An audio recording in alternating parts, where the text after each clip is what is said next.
People get raped because there's a rapist, is what I usually say. For people to assume that kind of thing, really hard to deal with. Instead of, did she say no, did you ask?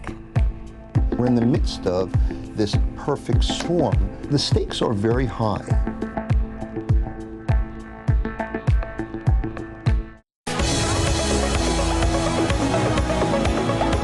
Drinking, risk-taking, and being away from home for the first time. A typical student experience. But it's also why these young people are especially vulnerable to sexual assault, and why consent is not as straightforward as it should be. I think the biggest problem we have on campus is like drinking too much and like having sex, and then like you're like, oh, I probably shouldn't have done that. Yeah. Do you consent like when like you're drunk? Like, is that consent? It happens, I feel like, and then the next day you're like, well, wait, did I say yes? We're in Ohio, home to a large student population, to find out more about what some researchers have described as an epidemic of sexual violence on America's campuses.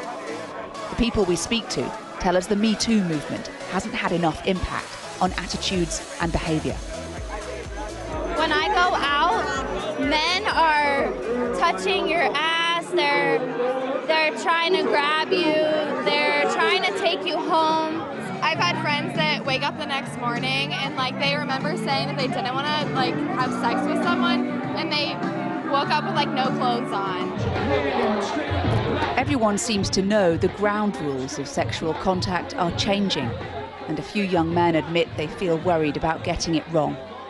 What if the next morning, after I meet a girl, she regrets it, and then I become one of those people that's locked up for something that I thought was okay when it really wasn't? Luckily, I was with a really good group of friends that took me home immediately. And, amid the shifting landscape, these students highlight how much work is still to be done. Just like off the top of my head, I can think of like 10 different women who I know, like within my friend group, who have experienced some form of sexual assault. It's hard to measure, but one estimate suggests that as many as 1 in 4 will be subjected to a serious sexual assault before they graduate.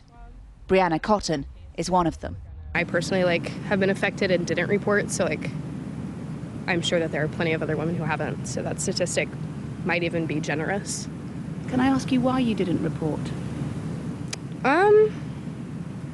Just like the stigma, though, what were you wearing? And like that particular night I was wearing like a lower cut shirt.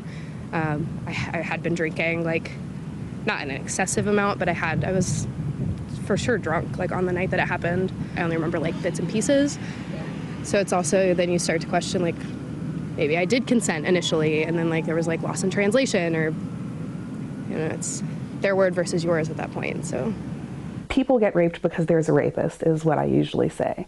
Tara Purdy works at the Sexual Violence Crisis Clinic that covers several of the big universities in Ohio. She says that campus culture can reinforce the damaging idea that young women are somehow to blame for being vulnerable. We don't ask people who have been mugged, why were you at the ATM? You got out money, so you must have been asking for it. But we do say to victims of sexual assault, well, why was your skirt so short? Why were you out at night walking alone? Just down the road at Antioch College, they've long taken a radical approach to preventing sexual offences. Here, any touch requires clear, enthusiastic, verbal permission. It's called Affirmative Consent. At every step of physical or sexual contact, you ask for consent. So let's say I'm with somebody and we're hanging out, and let's say I have a crush and I want to kiss them. I'll say, can I kiss you? Or can I touch you here? Can I hold your hand? Can I touch your thigh? Is this okay? Do you feel okay with this? And you actually do that? Most of the time. And people do it to you? Yes, yes. It makes me feel like respected more. At least my personal space is being respected. Like when I'm outside of Antioch and somebody just comes up and pats my shoulder, I didn't ask for that. I really appreciate when people, they don't just assume that they can come into your space. What do you say to people who say this is all a bit over the top? You're legislating intimacy and it's just not practical. I would say you've probably never tried this before, because it does take practice. The first time I really tried to ask people about what they like, it was a little awkward. You know, you're not used to asking if you can kiss someone or asking if you can touch someone. And I think the main reason is that, especially in the United States, you're taught that sex isn't something you should be talking about, or even, especially as a woman, I feel like you're not supposed to talk about sex, you're not supposed to want sex. And I think this policy really breaks that down. I want to know that someone's into what I'm doing before I do anything, because that's not sexy. Because if the other person's not into it, I'm not into it either. So I think it's even more erotic when you know that your partner is engaging and you know that they're into what's happening. It's been this way here since the early 90s, when a group of female students wrote a manifesto on consent in response to a rape on campus. In the university archive, they've kept a record of how the Antioch rules, as they were called, were mocked all over the world. We were just on a mission to change a policy. It was an ideological fight. It was a fight about ideas. Bethany Saltman was one of the original authors. To me, it's so obvious. It's so not a big deal. It's like, instead of, did she say no, did you ask? It's just, you know, it's just a flip of the switch, which so many great ideas are. Nearly 3 decades later, all visitors to Antioch, even the Sky News crew, still have to sign a form saying they'll comply with the policies. Versions of these rules have now become commonplace on campuses across the country, sparking fierce debate about whether universities are going too far in their scramble to solve the problem. Even here, they seem uncertain. In this document, you say if anyone's consumed any alcohol, consent cannot be given. That's correct. So technically, 2 students who have a beer and then have sex are assaulting one another? If somebody files a complaint, there's an assault. There is room for an assault there, yes. Should those determinations be being made that have those lifelong effects on people by universities? The way the current law is written, yes. Is it right, though? I don't know. I really don't. Andrew Miltonberg has defended hundreds of accused young men who find themselves investigated by colleges whether or not the police are involved. I think it's a very dangerous time to be a young man on campus. We're in the midst of this perfect storm where to be accused of some sort of sexual misconduct virtually assures that you will be found responsible. It is absolutely, positively ruining people's lives beyond repair. He says his clients are trapped in a highly politicized sham justice system, with no consistency at all between schools and low standards of evidence often required to make decisions. If you're found responsible, whether or not you're suspended or expelled, there will be a permanent record of disciplinary and, in many cases, sexual misconduct on your transcript.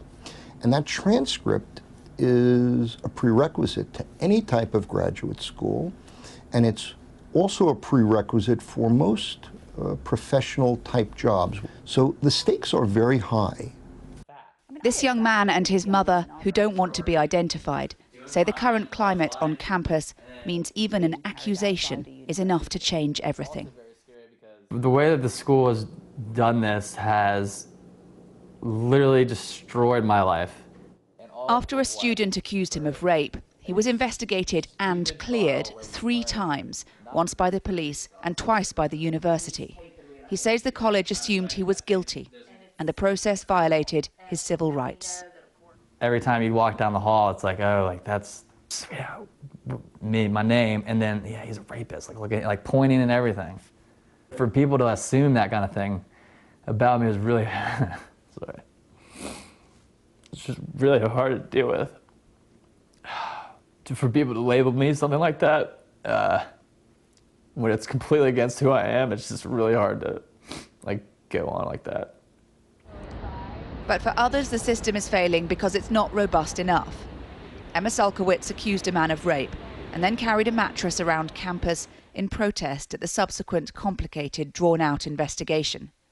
The art student became the face of the campus survivors movement and insists that for everyone's sake, the police shouldn't be the only option.